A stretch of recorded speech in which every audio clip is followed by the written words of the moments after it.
All right, this video, we are going to hop into the DeLorean. We are going to the future, and we are looking at some 2023 wide receiver startup rankings. Now, of course, I am going to look like an idiot in this video. So what I need you to do is I need you to go down there, drop a like, subscribe to the channel if you play Dynasty Fantasy Football. But most importantly, I need you to find a way to remember to come back to this video a year from now. That way you can go down to the comment section and go, oh my gosh, this Mason guy, he's a straight up clown. How did he think that Jackson Smith-Njigba is going to be a top 10 Dynasty wide receiver immediately?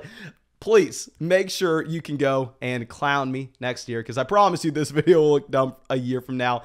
But that should be it. Let's go ahead. Let's dive into this. It's going to be a ton of fun. And let's start it off tier 1. Nothing to say.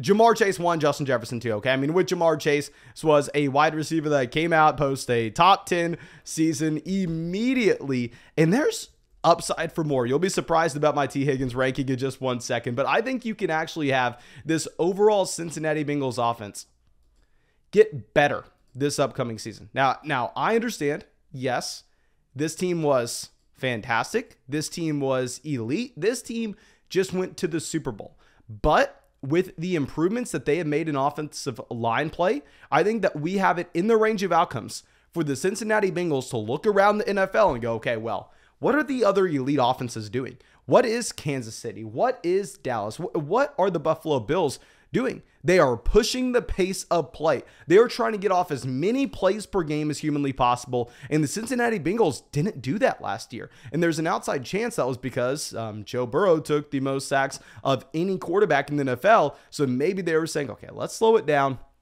We don't necessarily have the firepower to just go all wheels up, but this year, if this offensive line can be better, this could just be an average offensive line overall, and you have Joe Burrow, Jamar Chase, T. Higgins, and they decide to push the pace of play, oh my God. We may see Joe Burrow lead the NFL in passing, very similar to Jameis Winston in 2019. We may see Jamar Chase and T. Higgins both post top 5 wide receiver seasons. And I know you're going to say, oh, Mason, you idiot, that's impossible. Well, what I would say is, okay, well, Jamar Chase was the wide receiver 5 this past year. T. Higgins himself was a low-end wide receiver 1, so I don't think it's impossible at all, especially if this team can run more plays per game.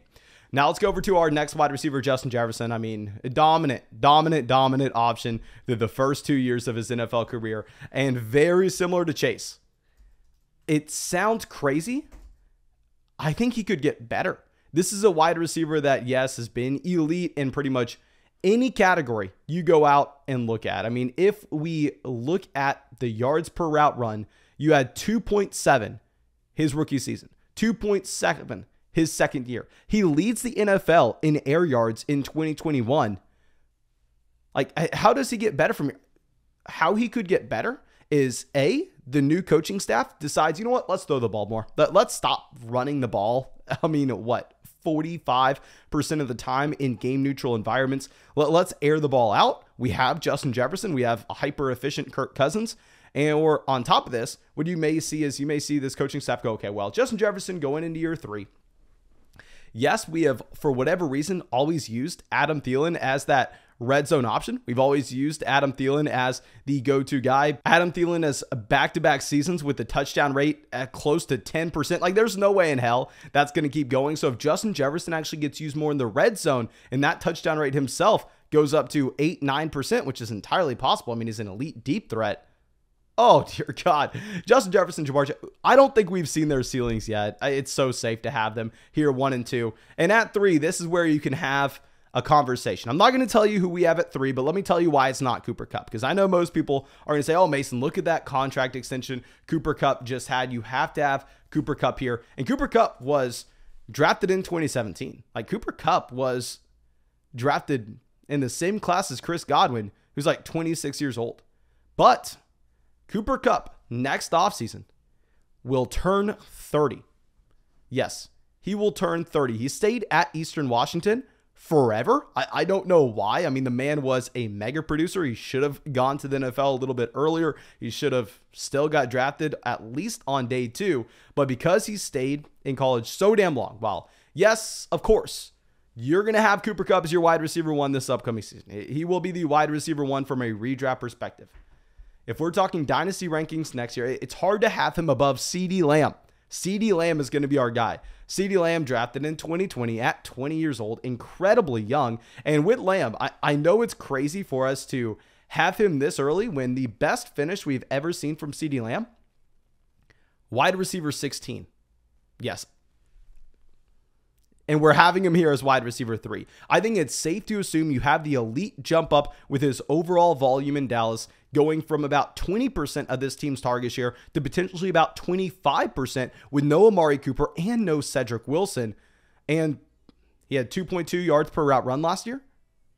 This is an elite level talent in one of, if not the best offenses in the NFL with a ton of opportunity available. Like if we go over to Underdog Fantasy right now to see where the redraft community is ranking him, and I think these data points from Underdog are incredibly valuable. I mean, their ADP is by far and away the best when there have already been over millions of dollars of drafts on Underdog this offseason.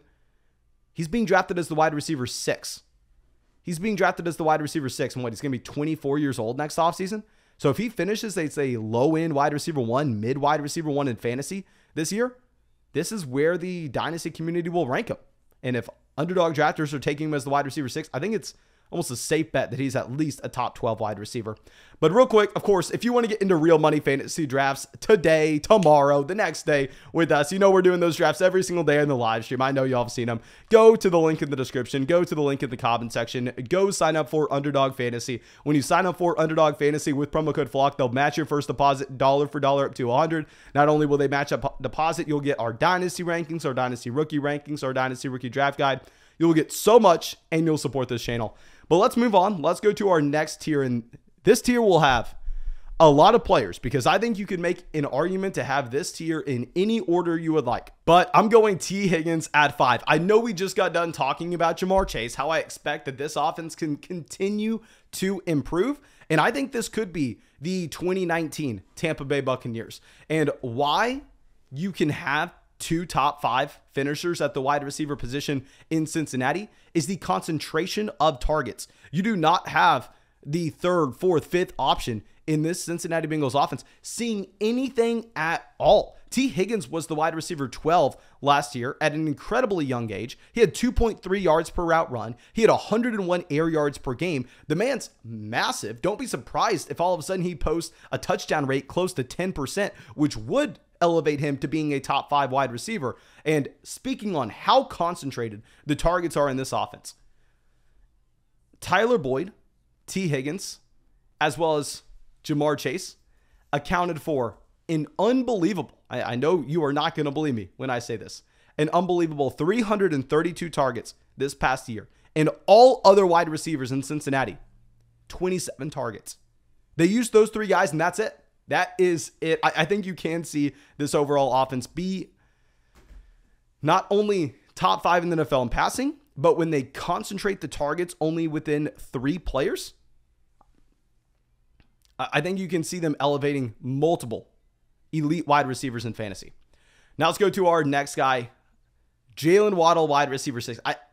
I wanted to put a rookie here, but we'll talk about him in a second. With Jalen Waddle, this is a wide receiver that we're looking at saying, oh, okay, well, I mean, it would make sense why he would see a step back in production this upcoming season. You still have bad quarterback play, and on top of it, you have Tyreek Hill coming over. With Tyreek Hill, the highest paid NFL wide receiver right now. I think we can assume Tyreek Hill is the wide receiver 1 here this upcoming season. Like if you look at Underdog, Tyreek Hill is going in the back half of the 2nd round. I'm actually buying into Jalen Waddle in redraft, which is kind of funny. I didn't expect that to happen, but he's going in the 4th round. So yes, please sign me up.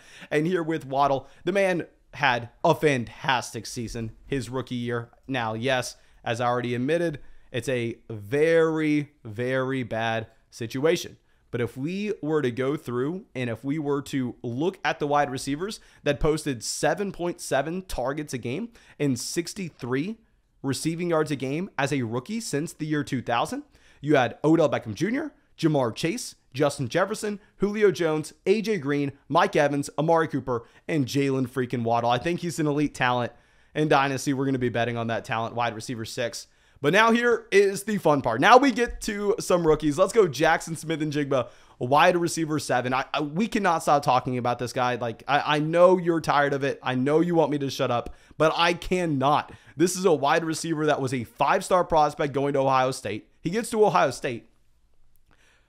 Chris Olave is a senior this past year. Chris Olave just goes pick 11 in the NFL draft. Garrett Wilson's a junior. Garrett Wilson, who goes pick 10 in the NFL draft. If you are in that wide receiver room, what are you hoping? What are you hoping for with Jackson Smith-Njigba? You're hoping that he just gets on the field 10% of the targets, 15% of the targets. Just get on the field. Get on the field and we'll be happy. Jameson Williams wasn't able to get on the field with those other wide receivers, and you're younger. Like, you're so much younger than these other guys. Now, not only did he get on the field, 123 receiving yards a game.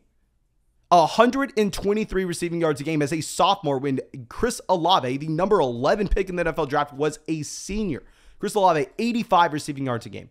Jackson Smith-Njigba also beat out Garrett Wilson. Garrett Wilson didn't get to 100 receiving yards a game. And we had a sneak peek of what you had with Jackson Smith-Njigba with no Chris Olave or Garrett Wilson during the bowl game against Utah. 15 receptions, 347 receiving yards, and 3 receiving touchdowns. I think he is going to be an Amari Cooper and a Jamar Chase, a Sammy Watkins level prospect. I think he's going to check every single freaking box. And I think he will be an elite dynasty asset the second that he declares for the draft. Now let's go to our next receiver. Let's go to someone who was the wide receiver 3 on a points per game basis this past year and is going into his 4th season right now? Deebo Samuel. I am hesitant to just say, oh yeah, Deebo Samuel's going to be able to repeat what he did last year. The man had 8 rushing touchdowns. You have Trey Lance coming in. I don't think Trey Lance is going to be checking the ball down as often as what we had with Jimmy Garoppolo, because Trey Lance, he himself can run the ball if the pocket does collapse. And on top of it, Lance is probably going to be vulturing some of those rushing touchdowns at the goal line. So we are going to expect some regression from Deebo Samuel overall this upcoming season. I'll have him at wide receiver 8. And one of the most talented wide receivers in the entire NFL, A.J. Brown, we're going to have him at wide receiver 9. With A.J. Brown, I mean, if we're talking yards per route run, the only players that have been there with A.J. Brown over the past 2 to 3 seasons, Justin Jefferson and Devonta Adams. That is really the only group of players that you are going to see with the same consistency. 2.8, 2.7, 2.7 yards per route run through his first 3 years of his NFL career. Absurd. Legitimately absurd. The man in his 2nd season was the wide receiver 7 on a points per game basis. The issue is Devonta Smith's not going anywhere anytime soon. Dallas Goedert's not going anywhere anytime soon. This is not going to be a good passing offense overall.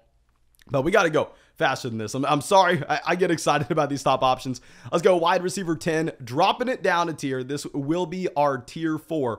We are going to have DK Metcalf. With Metcalf, horrible situation, but we're looking at 2023 value. And I think there is a chance that when the Seattle Seahawks have their own 1st-round pick, they have Denver's 1st-round pick, they have a couple extra, I think that they could actually make a play for a quarterback next offseason. In this situation, maybe a lot better for DK Metcalf in 2023. Also, if they are able to move on from Tyler Lockett, DK Metcalf was the wide receiver 6 on a points per game basis in 2020. DK Metcalf's target share through the first 3 years of his NFL career, 20% to 23% to 26%. I know I'm seen as the DK Metcalf hater. I know I've been given that label. The man's an elite talent. I just thought it was crazy that y'all were taking him at the beginning, middle, end of the 2nd round of startups earlier this offseason. So I heard in a live stream the other day that someone got DK Metcalf in the 5th round of their startup. Oh, hell yes. Sign me up for that price every day of the week. But I was a hater of him at the beginning of the offseason. I think his price has gone down and now he's fair value. Now let's go over to our next receiver, Stefon Diggs, wide receiver 11. Yeah, Diggs is going to be taking a fall, even though I expect Stefon Diggs to be a top 5 wide receiver in fantasy this year. If you look at the situation in Buffalo, oh my gosh, it is beautiful. But there's not much to discuss. Just as these wide receivers age, the productive players that are great for contending rosters, they will be losing dynasty value. I mean, if you think about it, if Stefon Diggs was going to outproduce a lot of other wide receivers in this list and he wasn't going to lose dynasty value as he aged, hell, he'd be ranked a lot higher than this in dynasty drafts right now. Now let's move down to our next wide receiver. Last guy in this tier, we are going to go Drake London, the rookie, obviously in a very bad situation It's hard to see how it gets that much better outside of the Atlanta Falcons potentially just getting the first, second pick overall in this upcoming draft, and they're able to somehow, some way get CJ Stroud, get Bryce Young. Maybe it's not out of the range of outcomes when they're going into the season with Marcus Mariota as their starter. I think Trey London's an elite level prospect that checks every single box. We're going to bet on the talent.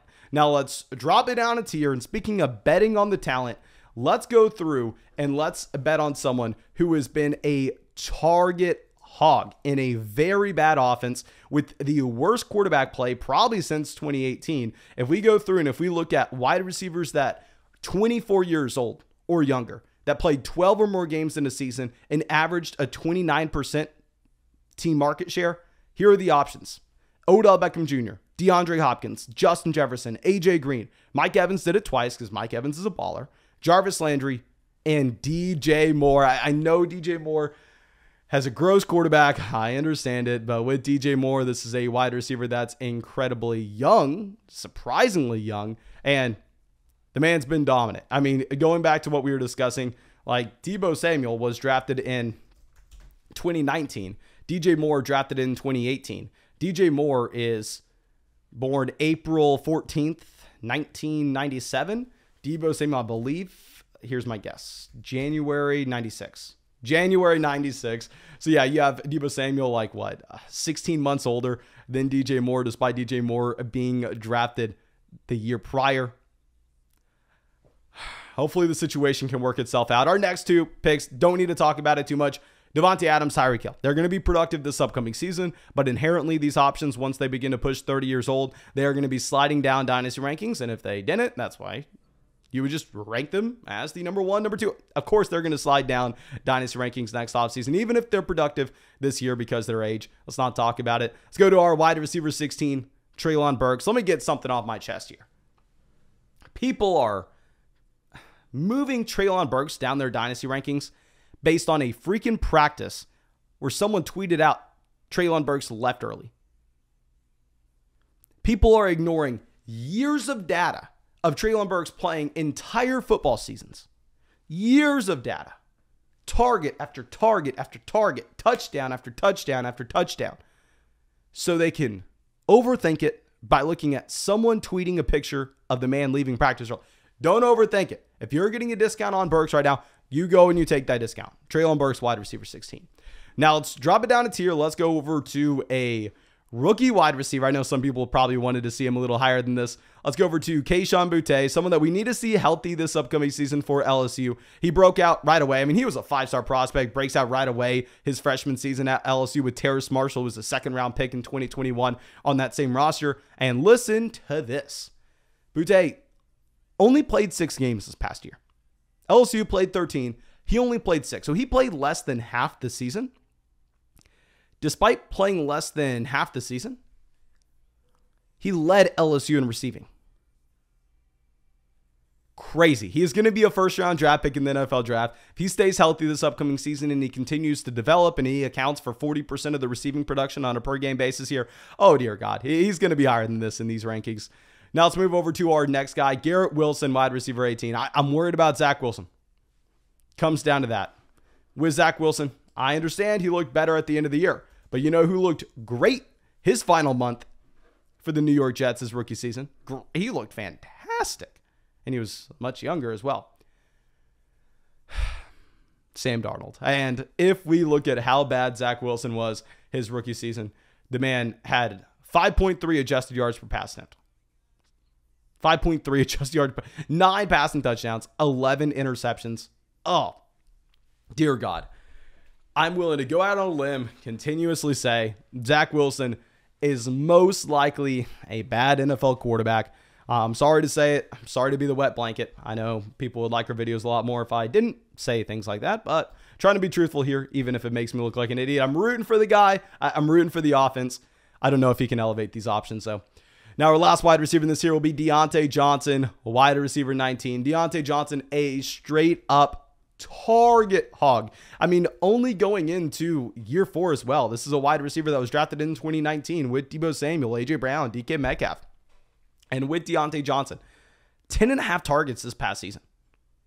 He has increased his air yards per game. He's increased his yards per route run. He's increased his target share every single season throughout his career.